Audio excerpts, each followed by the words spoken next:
클릭해 주셔서 감사드립니다. 자, 오늘 제가 여러분들에게 말씀드릴 이슈는 뭐냐? 바로 이 급발진 논란에 대해서 말씀을 드려볼까요? 자, 이게 지금 왜 논란이 되고 있냐? 아마 화면에 보이는 썸네일처럼 자, 이런 급발진 의심 사례를 여러분들이 각종 뉴스나 유튜브를 통해서 한두 번쯤은 이제 접해 보셨을 거예요. 자, 그럼 이런 뉴스를 보시면서 시청자분들은 어떤 생각을 하셨나요? 수많은 급발진 의심 사례 중에 몇 건 정도는 이 제조사의 책임으로 나오지 않을까, 아마 이렇게 생각을 하셨을 텐데 실제로는 그렇지 않죠. 여기 보시면 최근 6년간 급발진 추정 사고가 534건이나 있었는데 이 중에 급발진으로 인정된 사건이 단 한 건도 없었다는 거예요.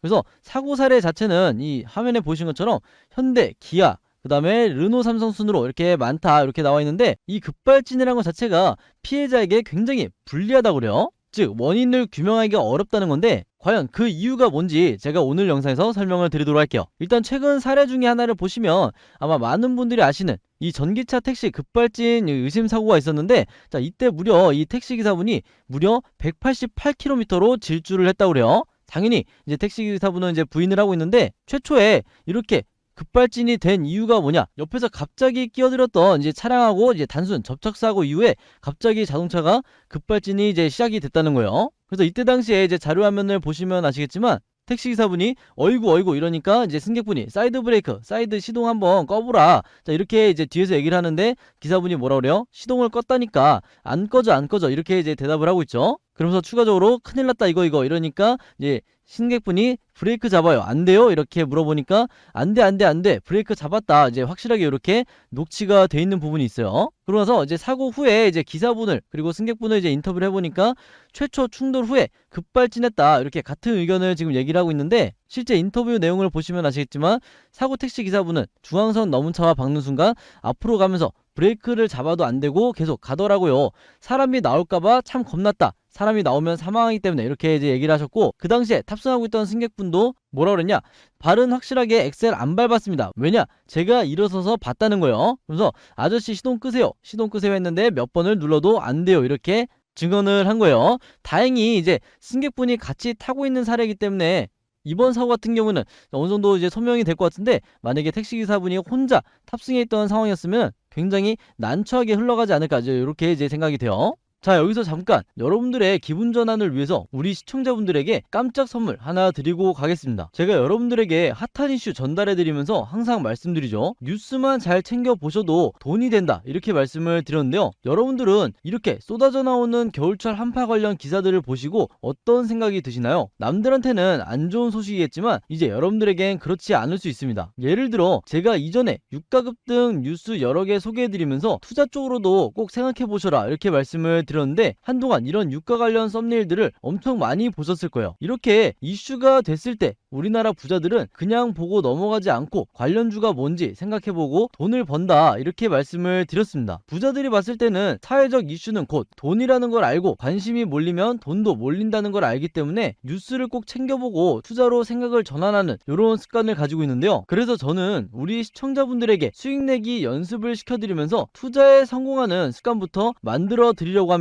화면 보시면 지난번에도 제가 전쟁이라고 문자 보내주신 모든 분들에게 제가 전쟁 관련주이면서 석유 테마 대장주인 이 흥구석유 추천해드렸죠. 여러분들이 헷갈리실 일이 없도록 제가 적정 매수가부터 목표 수익률까지 매도 시기까지 보내드렸습니다. 자, 그래서 어떻게 됐죠? 제 이슈 영상 보시고 문자 보내주신 분들에게 이렇게 2주 사이에 200% 이상 급등한 이 흥구석유라는 종목을 알려드렸습니다. 이때 당시에 영상 보시고 문자 보내주신 분들 시청해주셔서 너무 감사드리고 다시 한번 축하드린다고 말씀을 드리겠는데요. 이번에도 마찬가지로 크게 이슈가 되고 있는 올겨울 한파와 관련해서 제가 돈이 될 수 있는 종목을 찾았습니다. 작년 겨울에도 날씨가 추워지자 도시가스 매출이 급증하면서 도시가스 관련주가 급등을 했었죠. 올해는 북극의 여파로 초역대급 한파가 오고 있는데, 이럴 때 관련주를 알고 계셔야 역대급 수익을 여러분들이 보실 수가 있는 거겠죠. 그 기회가 여러분들에게 왔습니다. 제가 이번에는 한파 관련주 추이를 온기로 바꿔줄 급등 예상 종목, 크게 뛰어오를 한 종목을 여러분들에게 알려드리려고 하는데요. 주린이 분들도 이 종목으로 주식으로 수익 내는 경험을 해보시길 바랍니다. 혹시 주식을 안 하시는 분들도 주변에 주식하시는 분들에게 이 종목 추천해 주셔도 좋을 것 같고, 주식은 내가 안 하는데 자녀분들이 있다 하시는 분들은요, 이런 종목으로 수익을 한번 내봐라, 이렇게 힘나는 조언해 주시면 좋을 것 같네요. 지금 이 영상 보시는 누구나 나도 이 종목 궁금하다, 주식으로 수익을 한번 내보고 싶다 하시는 분들은요, 어느 시간대나 상관없이 이렇게 제 번호 오픈해 놓고 있죠. 010-5816-4556으로 한파라고만 간단하게 적어서 저에게 문자 보내주시면 이렇게 9월달에 중입자 치료 관련주였던 모비스, 그리고 10월달에 전쟁 관련주였던 흥구석유같이 상승할 종목들, 이때 문자 받아보시고 수익 내는 연습하신 분들처럼 이번에도 똑같이 무료 추천 종목 알려드리려고 합니다. 항상 영상 봐주시는 모든 시청자분들 너무 감사드리고, 제 번호 010-5816-4556으로 한파라고만 간단하게 적어서 저에게 문자 보내주시면 되고요. 많은 거 바라지 않고 저는 수익 보시면, 여러분들이 수익 보시면 제 채널 다시 돌아와 주셔서 구독해 주시고 좋아요 한 번씩만 눌러주시면 진심으로 감사드리겠습니다. 그래서 이렇게 승객분의 인터뷰까지 공개가 되니까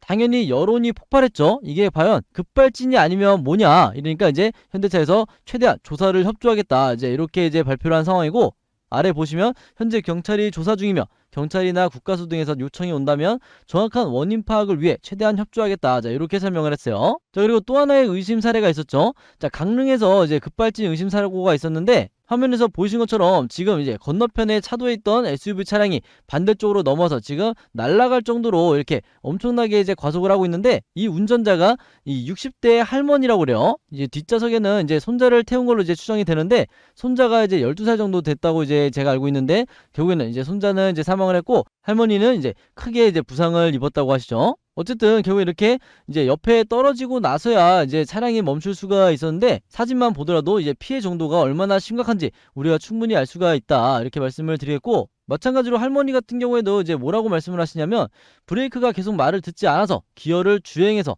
중립으로 바꿨지만 차를 멈추려고 했지만 여의치가 않았다고 하시는 거예요. 그래서 이때 당시에 문제가 뭐냐면, 경찰에서 이게 형사처벌 될 수도 있다, 자 이렇게 발표를 하면서 이제 이때도 여론이 굉장히 시끄러웠는데, 결국에는 다행히 최근에 뭐라고 발표가 났어요? 이 할머니에 대해서 혐의 없음으로 이제 결론이 났죠. 그래서 이제 내용을 한번 보시면, 최초에 이제 국가수 같은 경우에는 차량 제동 장치에서 제동 불능을 유발할 만한 기계적 결함은 없는 것으로 판단되고, 차량 운전자가 제동 페달이 아닌 가속 페달을 밟아 사고가 발생했을 가능성이 있다, 자 이렇게 감정 결과를 내놓으면서 할머니에게 굉장히 이제 불리한 감정 결과가 나왔는데, 다행히 경찰 측에서 이제 뭐라고 발표했냐, 국가수 분석 결과를 A씨의 과실에 의한 사고임을 뒷받침할 자료로 삼기에는 증거가 부족하다, 즉 국가수의 분석 결과를 반영하지 않겠다는 거죠. 그래서 이제 이 사건을 맡은, 이 변호를 맡은 이 변호사분이 뭐라고 얘기하시냐면, 급발진 의심사고 형사사건에서 경찰이 국가수의 감정 결과를 채택하지 않고